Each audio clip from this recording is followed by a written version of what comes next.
Demonstration of some of the basic throws with an underheave, but this is a few of the basics that is based around, but it turns into counters and multiple moves from the first one. We are going to have a little spot by our guests here from the British Wrestling Association, but we will be back right after them. We'll bring them on, we'll be back with the heavyweight champion and the other teenagers and youngsters for more Cornish wrestling. But just for a minute or two, I'll hand you over to Trevor. Thank you, Derry. I'm Trevor, I've come down from British Wrestling. Brought two lads from our National Talent Programme, Sean and Lewis. So we're going to do a little bit of a warm-up, a few gymnastic exercises that the freestyle art is based on. Freestyle is you can use any part of your body to attack and defend. And there's a lot of movement involved. Time over. Yeah. Okay. We teach these sort of moves just so they learn to land. One of the other things we work is neck strengthening exercises. A lot of pulling on the neck in freestyle wrestling. So we build the strength in our neck with what's called bridging. And we work the agility side with flick-overs, which Lewis is doing, backwards and forwards. A lot of this is a mixture of core strength and stability as well as agility. Sean here is doing a going around in a circle. Very similar to Cornish wrestling. We don't like to touch our back to the mat, but we use our heads, and it's our shoulders we are trying to stop. Thank you, Sean. Okay, so we work a few simple basic takedowns to start with. What's called a duck under, which is working under the body. You'll see we go to the ground in control. Yeah, we're working.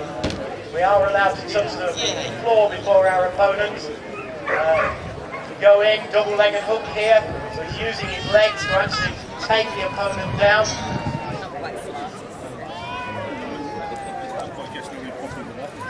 So Sean is looking to take behind, one of his favourites. Yeah.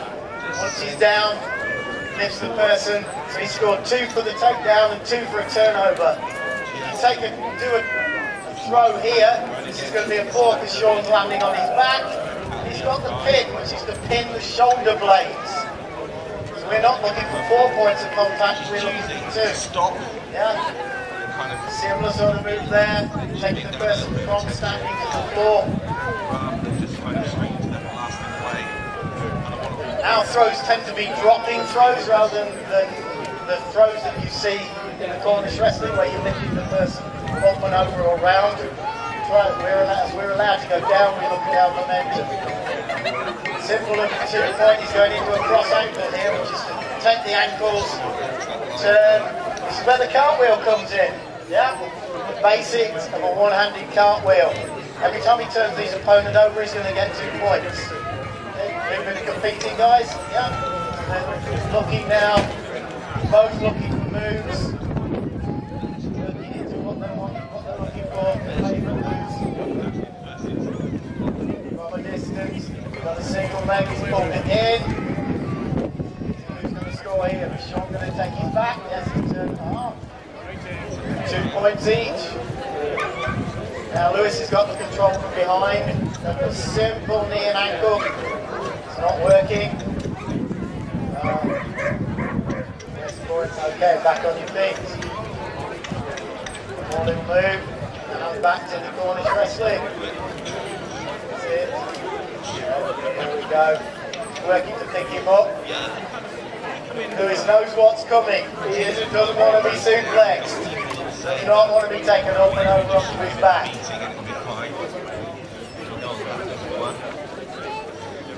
I think this time, Lewis, it's been really, really awkward. Thank you very much, guys. We've got to lift him over and onto his back. Back to Jeff. Thank you very much, Trevor and the boys there. It's nice to have a bit of variety and change now again. But we're back on now with the traditional Cornish wrestling unique to our county that we've been paying for many hundreds of years. 2 heavyweights in there now. We got on the left is Ashley Bowley in the black shorts, heavyweight champion of Cornwall 8 years. And young contender there, Jeff coming in. He would dearly love to get the crowd out. He no doubt will later on. Ashley, former prop for Cornwall as a young man. chap on the way there before himself. A lot of interplay with rugby and wrestling in the past. But it's going to come in a minute. The heavyweight champion will show what it's all about, no doubt. And then for the night's out, Jeff gets his own back. As you can see, the unique tough-fitting canvas jackets. Well, you've also, we've looked at it, you can see both the jackets, they're sponsored. If anybody's businesses or individuals would like to sponsor a Cornish wrestling jacket to be visible throughout the season at these events, I see them with the Cornwall Heritage Trust jacket on. They're good supporters of the wrestling in the big tent here today.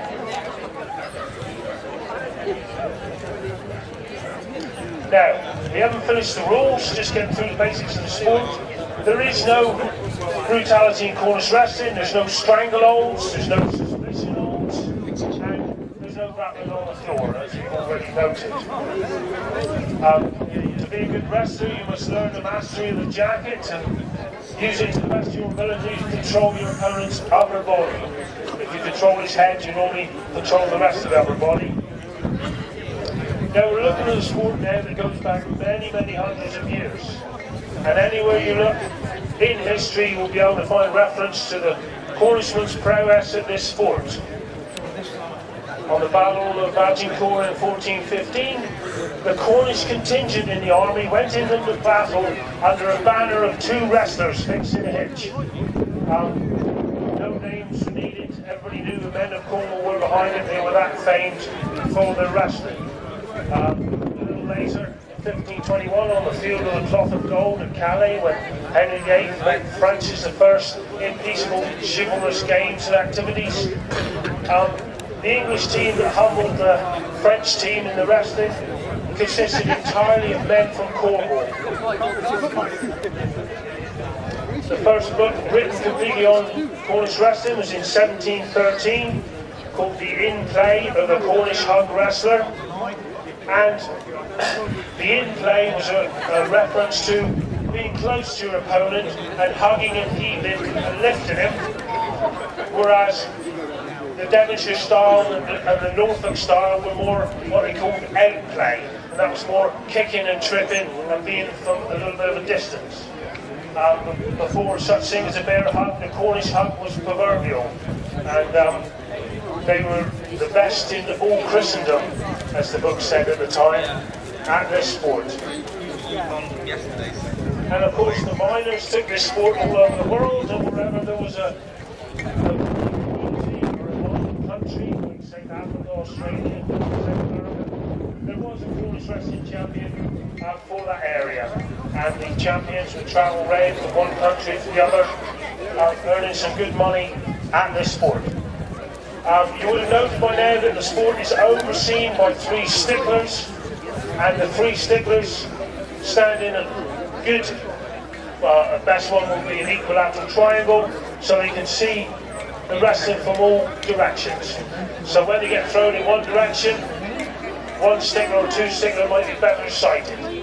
So the main advantage of this is a good overall view of the bout, and each throw is assessed on its merits to see whether it scored any points or whether it was a knockout throw, the 3 or 4 pins down simultaneously back that we're looking for. That's a good little time there by those heavyweights. Somebody's a bit cold today, as you can see for the males. There's nothing must be worn under the jacket, but somebody's a bit chilly today. Obviously the females do. They normally got a swimsuit or a leotard, is the regulation for them to be under the jacket.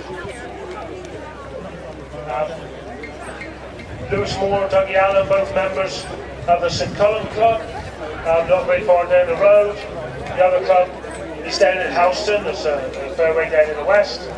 And any young members or even seniors here present interested in taking up the sport, they can come along to one of the clubs, go onto the website www.cornishwrestling.co.uk, get the information and the contact numbers and try this sport, because we need young people to take it up and preserve it. We've got to carry this sport on. It's come too far too long to die. We've only gone back about 700 years so far, we'll take you back now and look at the ancient book of Leinster, and they tell us that wrestling formed part of the County Games, which is for all the county nations to get together. Still going on in 1169, but the book of Leinster tells us it began in 1829 BC. So it was the first martial art that wasn't brought to the British Isles.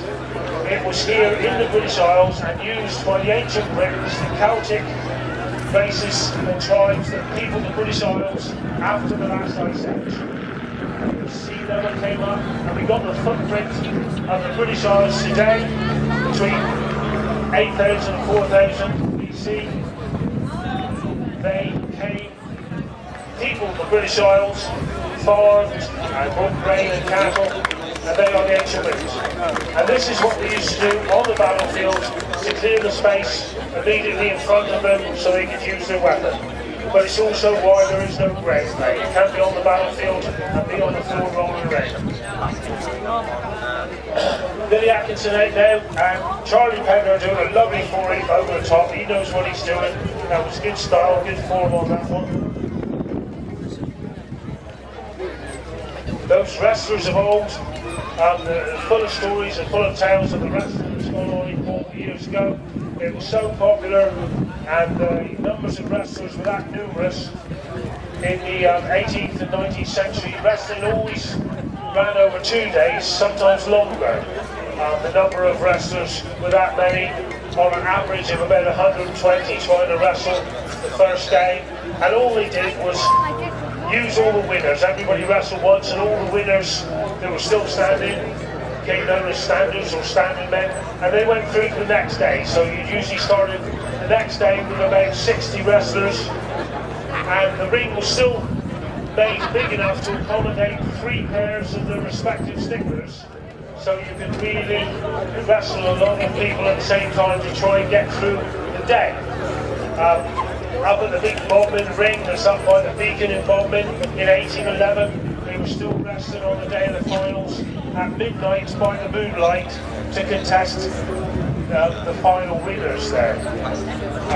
The champions of old were household names, and they earned good money. As they did, good money really carried right on through into the late 30s, probably, when you were earning good money, and especially in the 20s in Cornwall, in the Depression, when work was scarce, all the mines were fully scat, and money generally was very tight. Most of the miners had gone to South Africa or Canada, where they were still milking out a good living in the mining. Richard Corley back in the ring now with our champion of our ladies there, Laurie Brewer. That'll be a lively little turn. She's very flighty of foot there. See some slick little moves coming on there, I'm sure. And yes, in the past now they do it for the prowess and the pleasure of the sport now. But in the days when they were desperate to earn a bit of money in the 20s, you could go out at the weekend and you could earn a fortnight's money in the wrestling, so it's well worth it. But not everybody could come in the top 3 or 4 and make good money. And one particular person who had a little trick until it was all sussed out was from St Dennis, called Richard Richards. They used to call him Dick Skip. And when he went in the ring, he would have a few black cherries hidden in the back of his mouth, and when he took a hard fall, he would bite down on the black cherries, and when he came up, it would look for all intents and purposes like his guts were ruptured and the blood was coming out everywhere, and looked for sure he wouldn't work for a month. And of course, in sympathy, you would take the hat around the ring. Large crowds in those days and probably end up with as much money as the first and second prize winner. So he was a cute one. And then there's also the braggart, the one with a bit of a show off. And as he's going into the ring, he said to his followers, "What's going to be done today will be done quick." And of course it was. He was clean thrown in the first 10 seconds, so he didn't look so clever then. Oh, well, they're all coming at me now. Come on, I take you. All coming in, put on a little show there. Must be getting on it. Yeah, Cornish wrestling goes back thousands of years. And what's magic about it? That one person has got to lay hands on the next man to show them how to do it. And it goes back thousands of years. It's never stopped. That's an unbroken chain, a living link with one human beings touch the necks, right back to our ancient Britain's Celtic forefathers. That's a magical thing, that unbroken chain, that living link. You've got to continue it, you've got to keep it up. So we need youngsters coming in to try it. Because if you learn to Cornish wrestle, and you might only wrestle 2 years, 3 years, whatever you like, but if you learn how to do it, you can then teach your son or your grandchildren and how to continue this unbroken chain. It's made it through into the 21st century, unblemished. So we've got to keep it going. So anything we do, Cornwall should be very proud of our heritage, and we get help from people like the Cornwall Heritage Trust.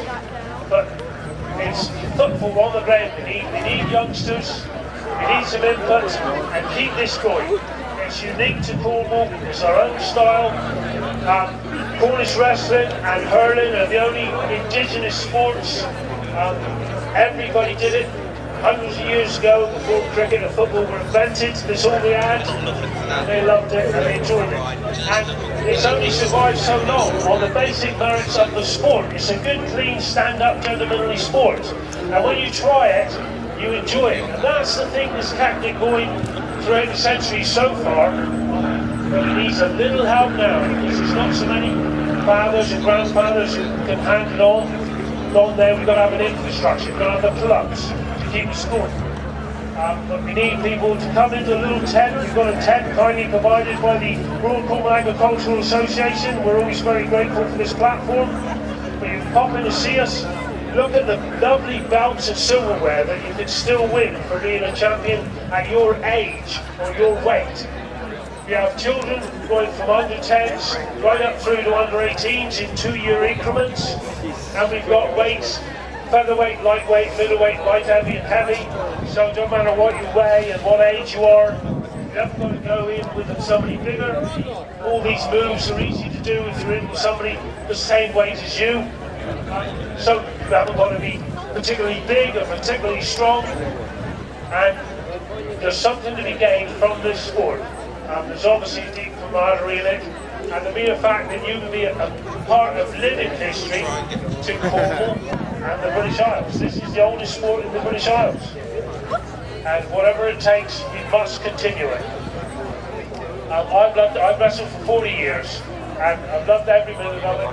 There is something to get back out of it, and there's nothing more so great a pleasure than to see the likes of my eldest boy as heavyweight champion. You know, and it's still the achievement that the honour to be champion of Cornwall. The money isn't there like the old days. It doesn't matter. It's that proud feeling to be champion of Cornwall. Until we've been there, you'll never know. We've got a lovely little display. You can see the youngsters with us today.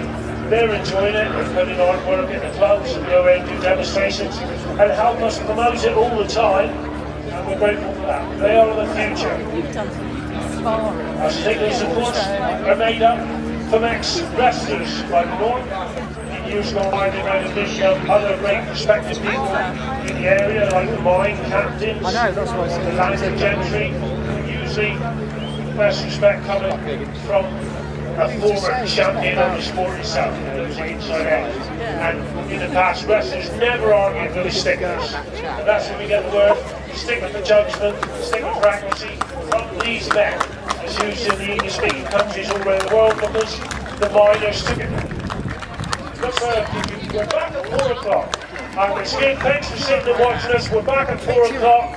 Hope you've enjoyed yourself. Have a good show. It's going to stay dry. Keep smiling, and you're the best looking audience we had in 3 days. I tell you. Well done, Jerry Cawley. Well done to the Cornish wrestlers. So that was a super display there. Thanks to the sticklers, Ken Cox, Jeffrey Garco and Peter Sheldon. Well done, boys. Right, if you thought that was good, let me tell you, we've got the